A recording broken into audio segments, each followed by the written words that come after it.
Satyabama Institute of Science and Technology, Chennai and Sriperumbudur. 2000 ஆண்டுகளுக்கு முன்பே வேதங்கள் உருவாவதற்கு முன்பே செழிப்புற்ற நாகரிகம் வைகை நதிக்கரையில் இருந்தது என்பதை ஏற்க மறுப்பதால்தான் கீழடி அறிக்கையை திருப்பி அனுப்பியிருக்கிறார்கள் என்று மதுரை மக்களவை தொகுதி உறுப்பினர் சு வெங்கடேசன் குற்றஞ்சாட்டியுள்ளார். அவரோடு செய்தியாளர் மணிகண்ட பிரபு நடத்திய கலந்துரையாடலை பார்க்கலாம். 2 கட்ட அகழாய்வு அறிக்கையை வெளியிடுவதன் மூலமா தமிழருடைய பாரம்பரியம், அந்த பழம்பெருமையான விஷயங்கள் எதை வெளிப்படுத்தக்கூடும் சார்? இதை எதை மறைக்கணுன்றதுக்காக திருப்பி அனுப்புறாங்கன்னு நம்ம எடுத்துக்கலாம் சார். குறிப்பிட்ட விஷயம் எதுவும் அதுல இருக்குது இல்ல, அதாவது அதுதான் நான் முதல்ல சொன்னேன்ல, 2000 ஆண்டுகளுக்கு முந்தைய செழிப்புற்ற நகர நாகரிகம் என்பது கங்கை சமவெளியில் மட்டும்தான் இருந்தது என்பதுதான் ஏற்கனவே இருக்கிற அவருடைய கருதுகோள்.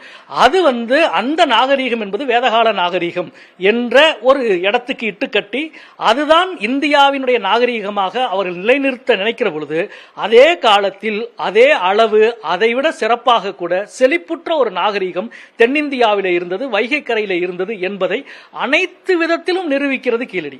அது அறிவியல் பூர்வமான நிரூபணமாக இருந்தாலும் சரி, தொல்லியல் ரீதியான நிரூபணமாக இருந்தாலும் சரி, இலக்கிய ரீதியான நிரூபணமான இவ்வளவையும் நிரூபிக்கிற இந்த உண்மை அவர்களுக்கு இயல்பானதல்ல, ஏற்புடையதாக இல்லை. எனவே இந்த உண்மையை அவர்களால் விழுங்கவே, அவர்கள் சொல்லுகிற அரசியலுக்கு நேர் எதிரான கருத்தியல் அரசியல். அவர்கள் சொல்ல நினைக்கிற வரலாறு, இந்திய வரலாறு என்பது, இந்திய பண்பாடு என்பது வேதகால பண்பாடு தான் என்று அவர் சொல்லுகிற பொழுது, வேதங்கள் உருவாகாத காலத்திலேயே இவ்வளவு செழிப்புற்ற ஒரு பண்பாடு இந்த இருக்கு பார் என்று நாம் சொல்லுகிற பொழுது அவர்களுடைய அடிமடியிலே கை வைக்கிற விஷயம்.